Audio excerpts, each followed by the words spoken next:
So sometimes when I do these series, I have things that are intertwined. And of course, one of the biggest things to intertwine is franchise histories and all that. Sometimes I have done like one team in the sport, but then either the next video I either go with a team with the same year or practically a team that from the same franchise lineage and all that. I've done that plenty of times in the four sports and all that, where there's like a few episodes that talk about one franchise in particular. Well, this one is no different. By a stroke of luck, I I found out that by voting, the LA Clippers are next in line to have my basketball what if.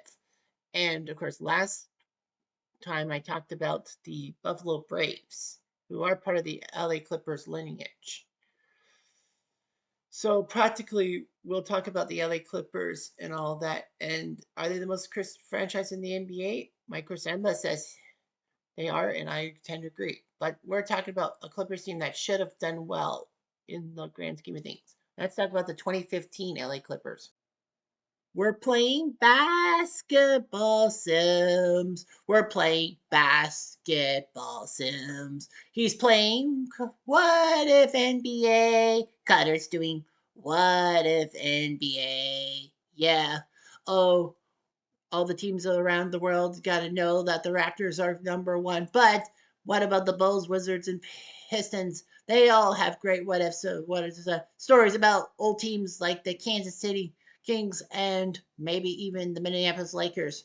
But we all know we're gonna do some basketball. He's doing basketball. He's doing basketball. What ifs? Cutter's doing what if NBA? So what if NBA?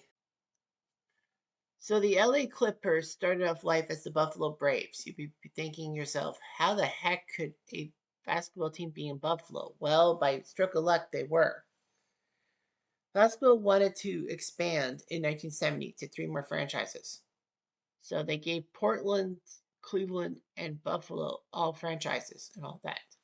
Cleveland, the mistake by the lake. Portland in the Pacific Northwest to battle Seattle, pretty much. And Buffalo just to make the Northeast look good and to maybe bring Canadian basketball fans to a head because after all, there are no Canadian basketball teams around. And you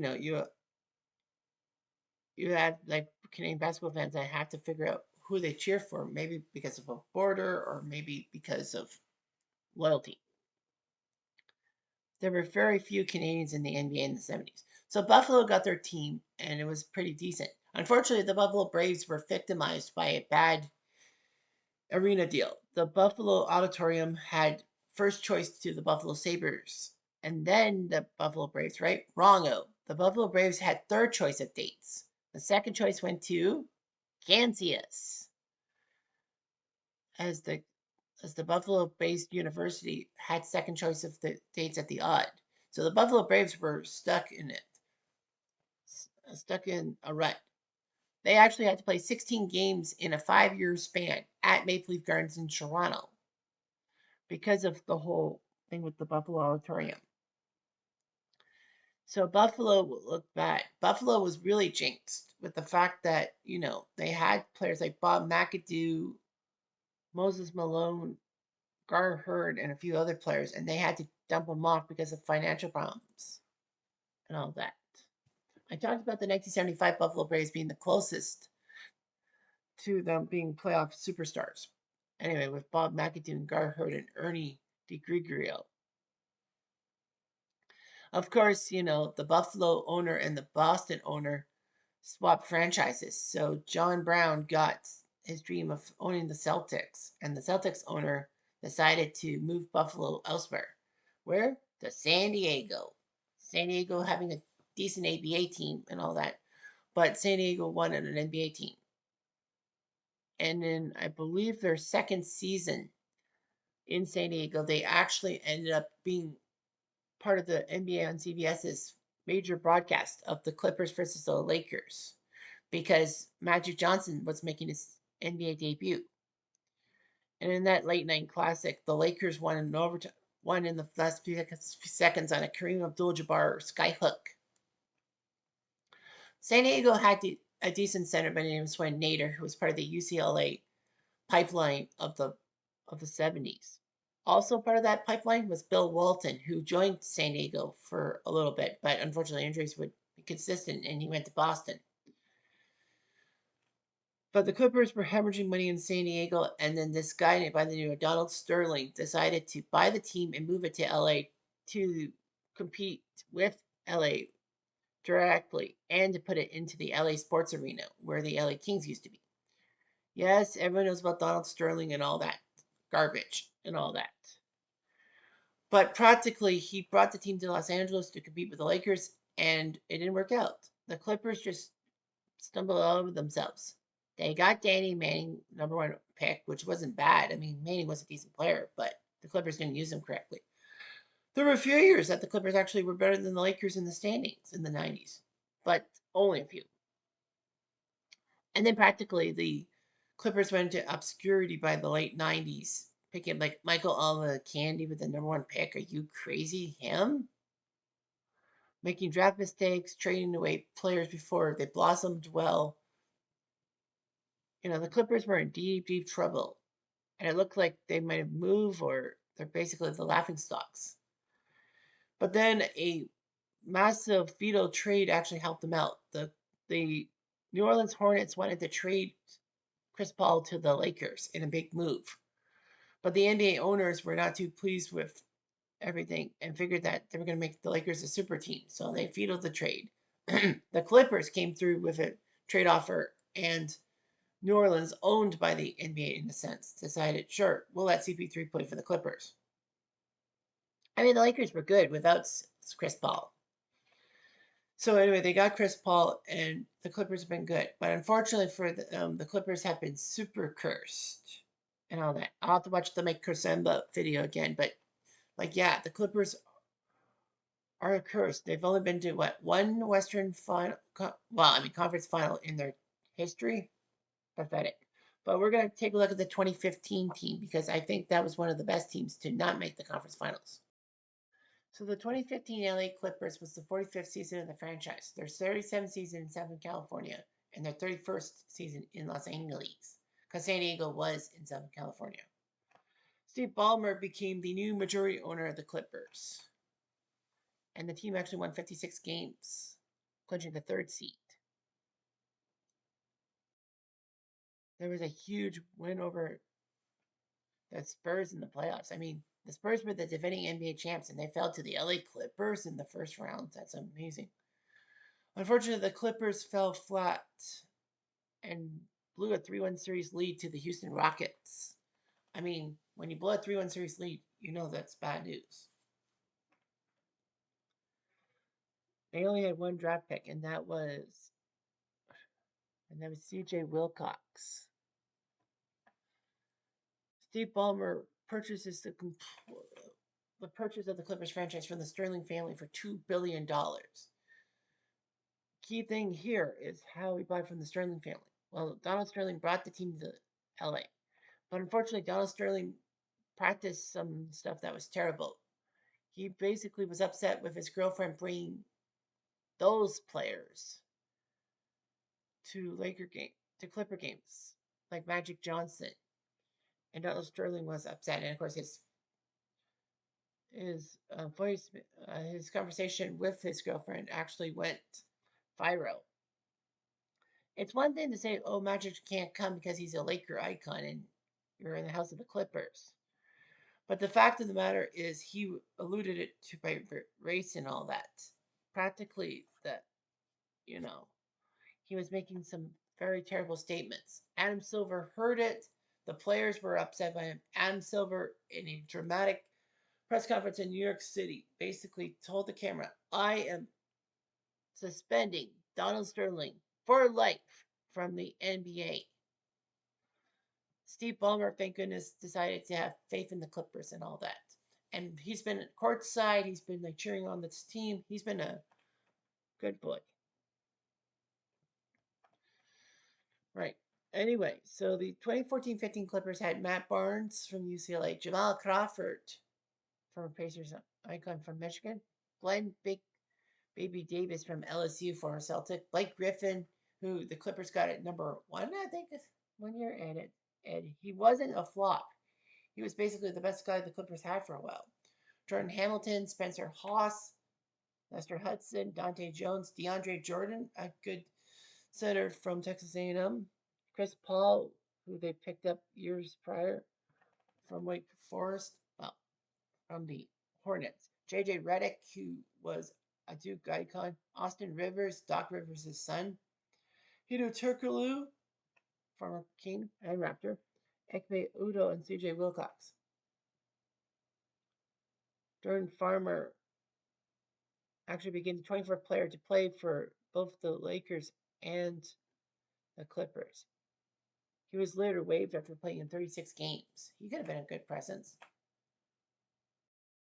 Doc Rivers was actually the first father to coach his son on an NBA team. So in the regular season, they won 56 games. They couldn't win the Pacific because of those pesky Golden State Warriors, who won 67. The Clippers ended up third, mostly because they tied Houston, but Houston won the division, so they gave them the 2 seed. Clippers were number 3, and the Blazers were number 4.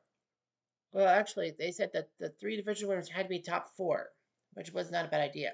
It screwed Memphis and San Antonio because they both won 55 games, but they didn't win their division.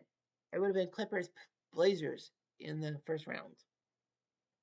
New Orleans beat Oklahoma City on a tiebreak on the final day. And that's when the Lakers were actually shit. 21 wins, even with Kobe. But I think he was hurt. In the playoffs, they took on the defending champion San Antonio Spurs. They were down 3 games to 2. It looked like the Spurs were going to win and the Clippers were going to be jinxed. But they won in San Antonio thanks to Blake Griffin's 26 points. And then on a Game 7 afternoon affair, Chris Paul banked in a shot with 1 second left. Blake Griffin was going for the putback slam and didn't get it, but it didn't matter. Chris Paul did his job, and the Staples Center crowd went nuts.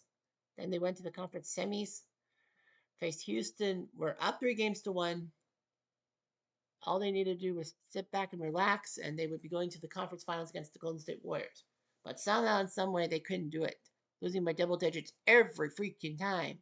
It was painful for the Clippers to have a 3-1 series lead and choke it. And Chris Paul and DeAndre Jordan were the main guys and all that.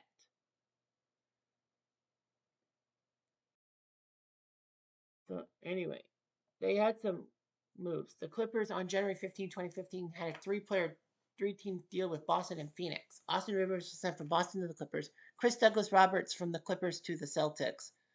And a second-round pick in 2017. Shavlik Randolph went to Boston from Phoenix for nobody. Well, Reggie Bullock went from the Clippers to the Suns.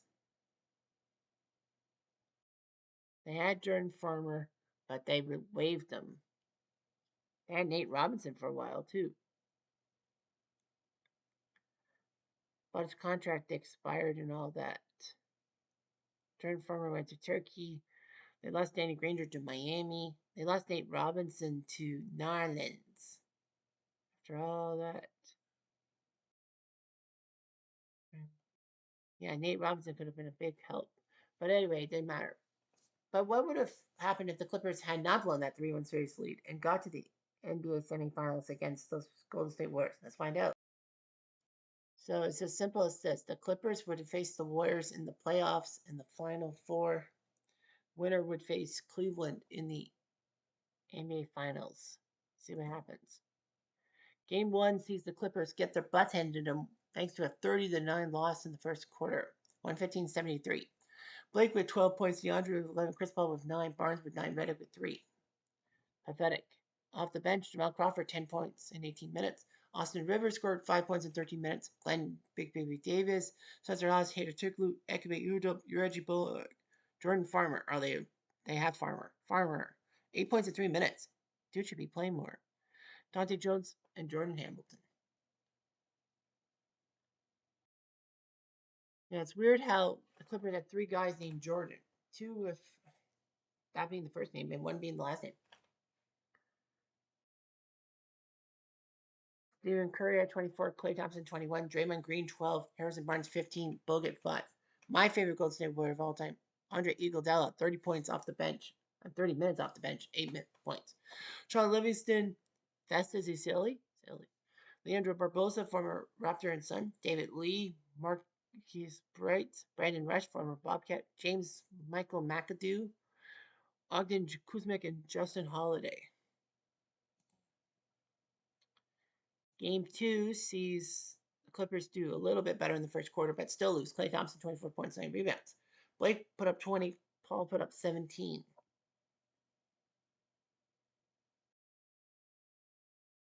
Um, Nobody scored much off the bench. Chris Douglas Roberts was there too from Memphis standout. 24 from Thompson, 20 from Curry, 15 from Barnes. Iguodala in 32 minutes scored 14 points. I don't know where you put him. Draymond Green spot?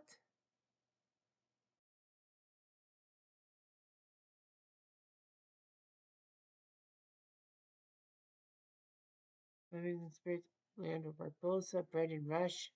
Yeah.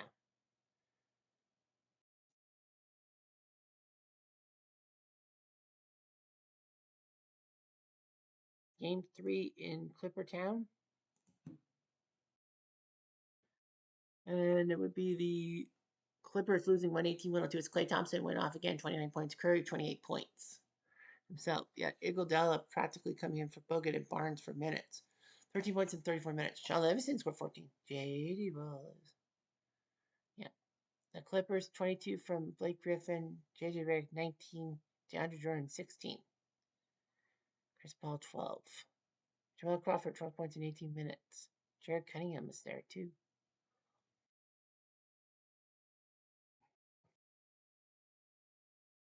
3 games to none. So it looks like it's game set match. Not yet. The Clippers have forced at least a game 5. 25 points, 13 assists from CP3. So, it's not over yet. Klay Thompson, 21 points. Iguodala, 31 minutes off the bench. 6 points from Justin Holiday. The Clippers, 25 from Paul, 19 from Redick. So, anyway, Crawford with 10 points. Glenn Davis with 8. Game number 6. And the Warriors came out to play, and my man Iguodala, 26 points. And the Clippers would have been taken out quickly by the Golden State Warriors. So yeah, the Clippers would have been bit in the dust, but at least they get to the Final Four. 20 points from Blake Griffin. 22 points in 22 minutes from Jamal Crawford. God was a threat. Turkoglu scored 9 points in 9 minutes. 30 points from Steph Curry, 18 from Klay Thompson. Iguodala, 26 points in 30 minutes off the bench. Like, yeah, there was nowhere to put him. I didn't want him. I should have put him ahead of Draymond Green, if you will. But Draymond Green was a big part of the Warriors. So yeah, the Clippers would have got their butts handed to them in 5 by the Warriors. And that's the way it would have went. Anyhow, I'm Jeff Diamond. I do.